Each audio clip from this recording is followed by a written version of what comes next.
नमस्कार दोस्तों, मैं हूँ नेहा और आज मैं आरती की माँ की दर्द भरी कहानी का अंतिम भाग लेकर आई हूँ। और अगर आपने इस कहानी का अभी तक पहला भाग नहीं सुना है तो मैंने इस कहानी का लिंक इस वीडियो के डिस्क्रिप्शन बॉक्स में दे दिया है और आई बटन पर भी पिन कर दिया है, तो वहाँ से इसको सुनने से पहले इसके पहले भाग को अवश्य सुने। तो चलिए मैं आपको इस कहानी का दूसरा भाग सुनाती हूँ। वो भी आदेश देकर और चावल वाली बात को सबसे छुपा कर रखी थी। मुझे कहती कि कॉलेज वाला बैग लेकर आओ, उसमें चावल छुपा कर ले आना।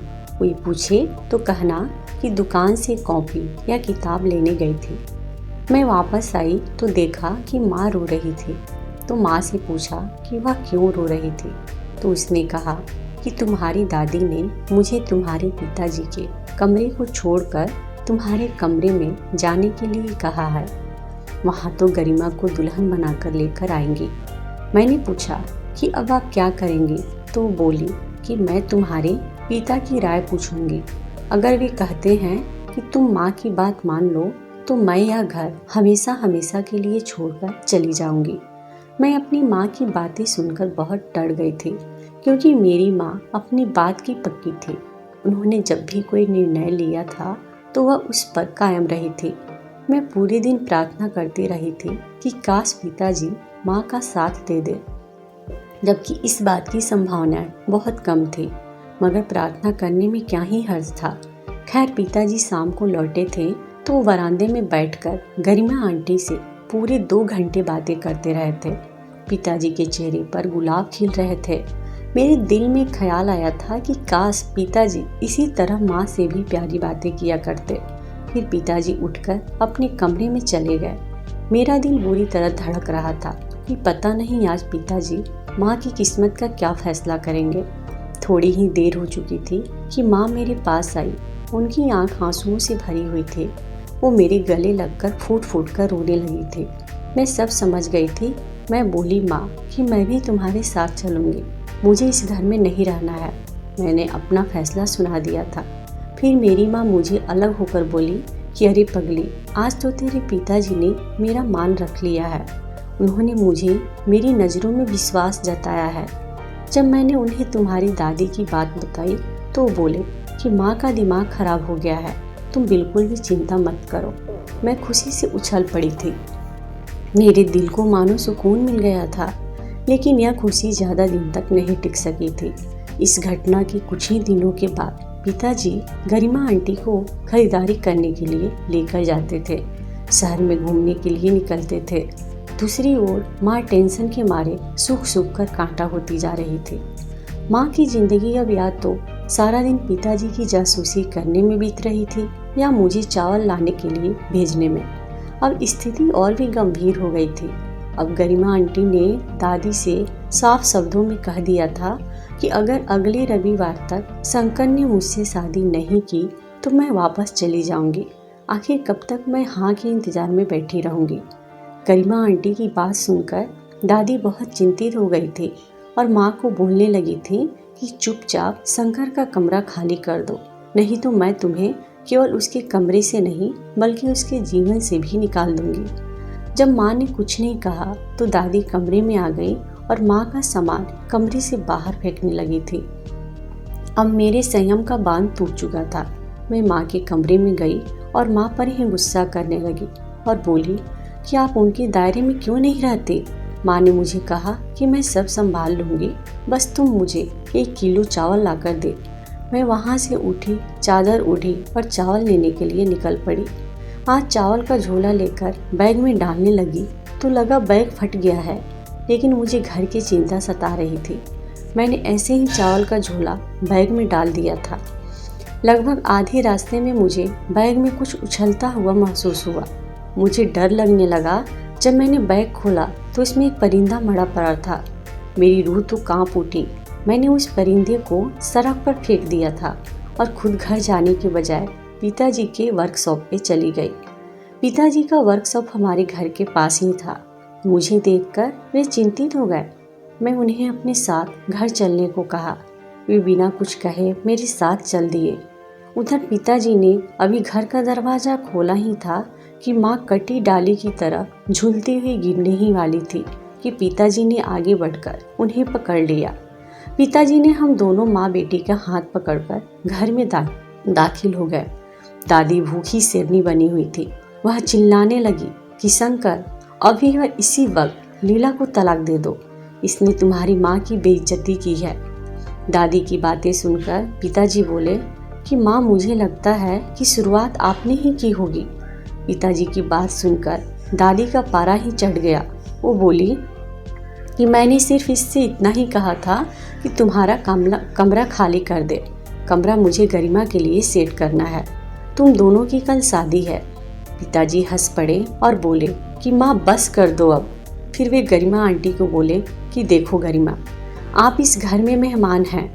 आपके साथ में अच्छा वक्त गुजरा, अच्छा तो नहीं लगता, लेकिन मेरी अब एक मजबूरी बन गई है कि मैं आपसे ये कह दूं कि अब आप हमारे घर से वापस अपने घर जा सकते हैं। मुझे अब बिल्कुल अच्छा नहीं लगता है कि आपकी वजह से हमारे घर का माहौल खराब हो। दादी चिल्लाने लगी, शंकर, तुम्हारा दिमाग खराब तो नहीं हो गया है ना? गरिमा तुम्हें वारिस देगी और तुम्हें क्या चाहिए? पिताजी ने कहा कि माँ, अगर भगवान को हमें वारिस देना होगा तो वो लीला से ही दे देगा। माँ, आज मैं आपसे एक बात बहुत ही साफ शब्दों में कहना चाहता हूँ कि आप घर की मालकिन हो। इस घर में जो भी है सब कुछ आप ही का है। आप यहाँ रानी बनकर रहें। मैं, मेरी पत्नी और मेरी बेटी आपकी सेवा करेंगे। लेकिन आज के बाद यदि आपने हम लोगों से झगड़ा करने की कोशिश की तो हम तीनों इस घर को हमेशा हमेशा के लिए छोड़कर चले जाएंगे। उस दिन ही गरिमा आंटी अपने घर चली गई। दादी ने विरोध में खुद को कमरे में बंद कर लिया था, जबकि मैं पिताजी से शिकायत किए बिना नहीं रह पाई। मैंने कहा कि पिताजी, आपने मुझे और मेरी माँ को बहुत तकलीफ दी है। काश आपने हमें शुरू से ही प्यार और सम्मान दिया होता। तो पिताजी ने कहा कि बेटा, तुम्हारी माँ मेरे लिए बहुत अहम है, लेकिन मैं अपनी माँ के आगे मजबूर था। मेरी माँ बहुत सख्त स्वभाव की मालिक है। मैंने हमेशा तुम दोनों को उनके गुस्से से बचाने की कोशिश की है। माँ को जब जब गुस्सा आता था तो मैं तुम दोनों पर गुस्सा करता था, ताकि माँ मेरे गुस्सों को देखकर अपना गुस्सा भूल जाए और अपना गुस्सा तुम दोनों पर ना निकाले। पिताजी की बातें सुनकर मेरी आंखें नम हो गई और मैंने कहा कि पिताजी, आपके गुस्से के कारण आज मैं डिप्रेशन का शिकार हो चुकी हूँ। आप हमें दादी के गुस्से से तब इस तरह भी बचा सकते थे जिस तरह आज बचाया है। इस तरह कम से कम मैं और मेरी माँ शांति भरा जीवन तो गुजार लेती। पिताजी शर्मिंदा हो गए थे। उन्होंने स्वीकार किया था कि उन्होंने हमारी रक्षा के लिए गलत रास्ता चुना था। उन्हें बहुत पहले ही अपनी माँ को रोक लेना चाहिए था। मैं पिताजी के गले लग गई, लेकिन मेरी माँ ने रोना भी उचित नहीं समझा। वो बार बार भगवान का शुक्रिया अदा कर रही थी कि भगवान ने उनके पति के दिल में उनके लिए प्यार डाला था। घर की स्थिति में अब काफ़ी सुधार आ गया था। पिताजी भी अब हमें घुमाने के लिए लेके जाते थे। एक दिन घर में कोई नहीं था तो मैंने माँ से पूछा कि माँ, आप हर दिन मुझसे चावल क्यों मंगवाती थी? उस दिन चावलों में एक परिंदा मरा पड़ा हुआ था, जिसे देखकर मैं बहुत डर गई। इतना तो मैं जानती हूँ कि दुकानदार से इतनी बड़ी गलती तो नहीं हो सकती कि वो चावल के बदले चिड़िया दे दे। इसमें ज़रूर कोई राज छिपा है। आप मुझे बताइए कि वो परिंदा वहाँ क्या कर रहा था। माँ बहुत डर गई थी, लेकिन उनके पास अब सच बोलने के अलावा कोई चारा भी नहीं था। वो बोली कि जिस दुकानदार से तुम चावल लेकर आती थी ना, उसके पड़ोस में एक बाबा जी रहते हैं। वे ताबीज़ गंडी का काम करते हैं। मैंने उस दुकानदार से कहा था कि वो मेरे लिए भी एक ताबीज़ ले लिया करे। उसने बताया कि बाबा 40 दिन तक 1 किलो चावल पर मंत्र का प्रयोग करके देंगे, जो छत पर जाकर परिंदों को डालने हैं, और आखिरी दिन वो मंत्र का प्रयोग किया हुआ मुर्दा परिंदा देंगे, जो सास को खिलाना होगा। इससे मेरे सास की जुबान बंद हो जाएगी हमेशा हमेशा के लिए। लेकिन बेटा, तुमने तो परिंदा तो रास्ते में ही फेंक दिया था, नहीं तो मेरे 40 दिन पूरे हो जाते और मेरे हालात और भी बेहतर हो जाते। इसलिए मैं तुम्हें दुकान पे चावल लेने के लिए भेज देती थी। देखो ना, उस बाबा जी की कृपा से सब कुछ कैसे ठीक हो गया। तुम्हारे पिताजी का भी हृदय परिवर्तन हुआ और उन्होंने मेरा साथ दिया। अपनी माँ की मासूम सी बातें सुनकर मैं मुस्कुरा रही थी, लेकिन मेरा सारा शरीर जादू की बात सुन के कोस उठा था। मैंने चादर ओढ़कर उस दुकानदार के पास चली गई थी। मैंने उससे खूब खरी खोटी सुना दी और उससे कहा कि तुम्हें डूब मरना चाहिए। तुम लोगों की तबाही के रास्ते पर डालते हो, काला जादू करवा के देते हो। तो वो बोला कि हम सीधे साधे बंदे हैं जी, प्यार बांटते हैं। मैंने आपकी माँ को कोई काला जादू करके नहीं दिया। हम तो अच्छे कर्मों में हाथ बटाते हैं। मैं तो खुद उनके मुंह से काले जादू का सुनकर परेशान हो गया था। मैंने तो उन्हें सिर्फ इतना कहा था कि तुम्हारा काम हो जाएगा, लेकिन उसके लिए तुम्हें अपने पति या अपने सास से 40 दिन तक नहीं लड़ना है। और अभी आप खुद ही सोच लीजिए कि अगर कोई औरत 40 दिन तक अपने घर वालों से नहीं लड़ेगी तो घर वाले उससे क्यों लड़ेंगे? वो भी इंसान बन जाएंगे। मुझे नहीं मालूम था कि तावीज़ से कुछ होता है या नहीं, लेकिन मैं दुकानदार की सोच से बहुत प्रभावित हुई थी कि उसने अपने संयम के साथ पूरी स्थिति को कैसे संभाला था। उसने माँ को कितनी गहराई वाली बात बताई थी। मैंने इतना जरूर जानती हूँ कि पिताजी का दिल किसी ताबीज़ से बदला था या नहीं, लेकिन मेरे माँ के बेइंतहा प्यार, निस्वार्थता और बलिदानों की वजह से ज़रूर बदला था। अगर हर औरत अपना मुंह बंद रखेगी, सब्र करेगी, तो उनके पति भी उनसे लड़ना बंद कर देंगे। छोटी छोटी बातों से घर नहीं टूटेंगे और ना ही सौतने लाई जाएंगे।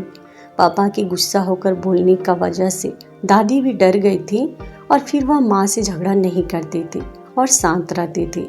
लेकिन इस तरीके से काफ़ी दिन बीत गए। करीब 2 साल बीतने के बाद माँ का बहुत सारे डॉक्टर से जांच करवाने के बाद 9 महीने के बाद मेरी माँ को एक बेटा पैदा हुआ, जिसके आने से दादी की खुशियाँ दोगुनी हो गई और हमारे घर में खुशियाँ फिर से लौट आई और दादी मेरी माँ को बहुत प्यार करने लगी। इस तरीके से हमारा परिवार संकट का दूर हो गया। अब हमारा परिवार बहुत ही खुशी से रह रहा है और हम लोग काफ़ी खुश हैं। तो दोस्तों, आपको यह कहानी कैसी लगी हमें कमेंट बॉक्स में ज़रूर बताएं। और अगर आपको ये कहानी अच्छी लगी हो तो इस वीडियो को लाइक करें और अपने दोस्तों के साथ शेयर ज़रूर करें। और इसी तरीके की अच्छी कहानी की वीडियोस देखने के लिए हमारे इस चैनल को सब्सक्राइब करके घंटी के बटन को दबाना बिल्कुल भी नहीं भूलें। धन्यवाद दोस्तों।